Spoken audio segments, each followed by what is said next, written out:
Greetings, Acolytes of the Force, and welcome back to the Archives. Count Dooku is an extremely complex character who has received a whole lot more characterization in recent years, especially with his 3 episodes in Tales of the Jedi. Despite him being one of the main antagonists for the Clone Wars, there has always been more to Dooku than meets the eye. He was once a Jedi trained under Grandmaster Yoda, and the one who would go on to mentor Qui-Gon Jinn, a man who went down as one of the greatest and most enlightened Jedi in history. Dooku always cared very deeply for Qui-Gon, and it was his death that sent Dooku into a spiral of becoming Darth Tyrannus. Despite being a Sith Lord, however, Dooku still exhibited several traits that some might consider to be redeemable. One of these is his underlying affection for one Obi-Wan Kenobi. This is a topic that we have touched on once before, but in this holocron, we have new information that we thought was very relevant, which presents Dooku's cares for Obi-Wan out in the open by word of his own mouth, as Dooku finally explains why he cares so deeply about Obi-Wan. Our source today comes from the Revenge of the Sith novelization,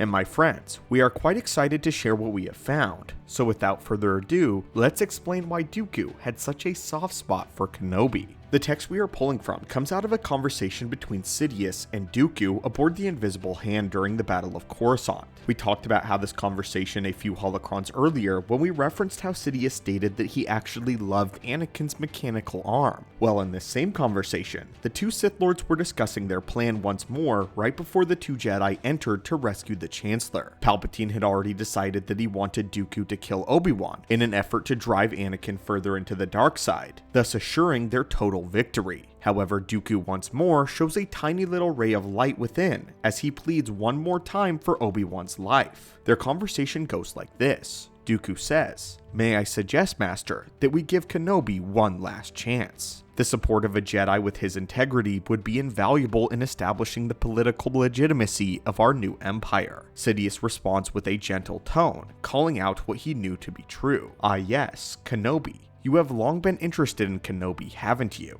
It's there that Dooku finally admits in his own words how he actually feels about the Jedi Master. Of course, his master was my Padawan. In a sense, he's practically my grandson. Tyrannus here finally shows a crack in his shell of darkness, revealing the final attachment which he has for Obi-Wan. We actually get straight from Dooku himself how he really feels, putting aside all the pretense for once, which goes to show just how he actually cared for Kenobi. The fact that Dooku was willing to go for bat for Obi-Wan, even to Darth Sidious. This isn't the first time that we've seen Dooku do such a thing either, as he has defended Ventress to Sidious after he was told to kill her. Back then, Sidious put Dooku in his place with a forced choke. But here, it goes much differently, as Dooku approaches the conversation from a much more humble standpoint, conceding to Palpatine having learned from the last time. Sidious cuts Dooku off mid-sentence when he compares Obi-Wan to his grandson, and Sidious says this: "He is too old, too indoctrinated, irretrievably poisoned by the Jedi fable. We established that on Geonosis, did we not? In his mind, he serves the Force itself. Reality is nothing in the face of such conviction.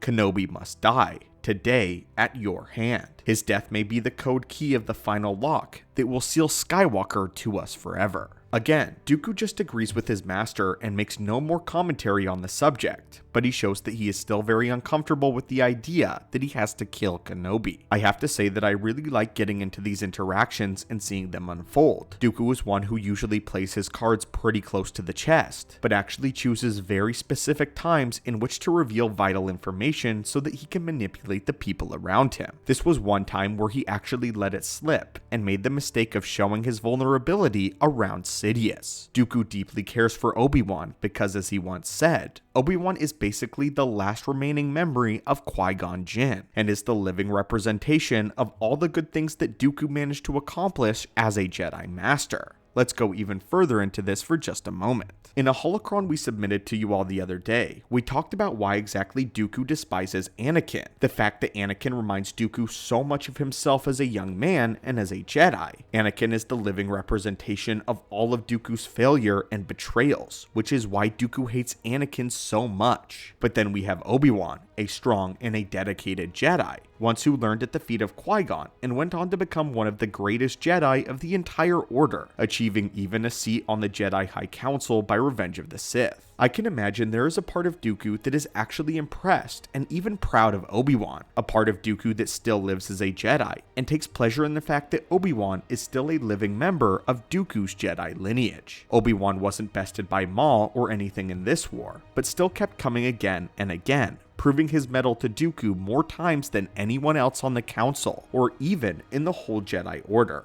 I don't think it's a stretch to say that Obi-Wan Kenobi may be the only Jedi in the entire Order, including Yoda, that Dooku fully respects, and here he is faced with the ultimate choice: to kill him, and by virtue, kill his past self and Qui-Gon indefinitely, or be forced to bargain for his life. I think Sidious actually picked up on all of this. You see, the reason why I love this interaction is because of all of the subtext. For Sidious, he needs Obi-Wan to die so that Anakin will turn. However, he also needs Obi-Wan to die, possibly to test the loyalty of Dooku. Sidious clearly knows what Obi-Wan means to Dooku, as he even points out that Dooku has been quite interested in Kenobi ever since he turned to the dark side. Sidious even makes a point to remind Dooku that he already attempted to turn Kenobi once on Geonosis and failed. But the fact that Dooku again returned and bargained for Obi-Wan's life really tipped Sidious off to the fact that Dooku still had a Jedi attachment. One last final weakness that he had not weeded out. And of course, this was not acceptable. While I believe it was Sidious's plan to kill Dooku the entire time, I cannot help but wonder if Sidious's decision to have Dooku die was reinforced by the fact that Dooku defied his orders and spared Obi-Wan during their duel. If we look at the duel itself, Dooku had lifted Obi-Wan by his throat and kicked Anakin away. It would have been nothing to make Anakin watch as he ran Obi-Wan through with Dooku's lightsaber, while the Jedi Master was helplessly suspended in the air.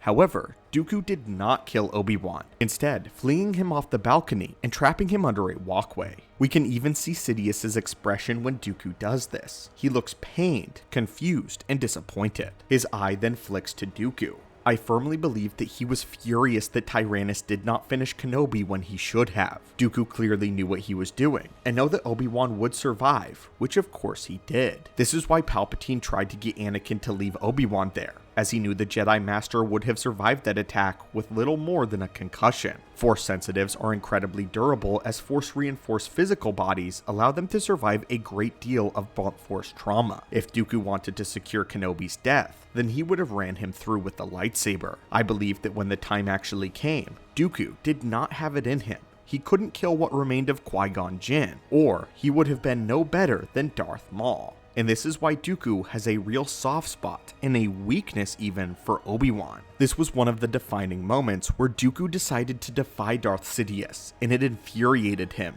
made his blood boil, and Sidious knew that Dooku would never leave that room. Though it's information that we always suspected, it was beautiful that we actually got a confirmation in the Revenge of the Sith novel about how Dooku really cared for Kenobi. But what are your thoughts on all of this? Do you think Dooku spared Obi-Wan on purpose, or do you think that this was a coincidence? Let us know your thoughts down below. And as always, thank you so much for visiting the channel today and for your support. May the Force be with you.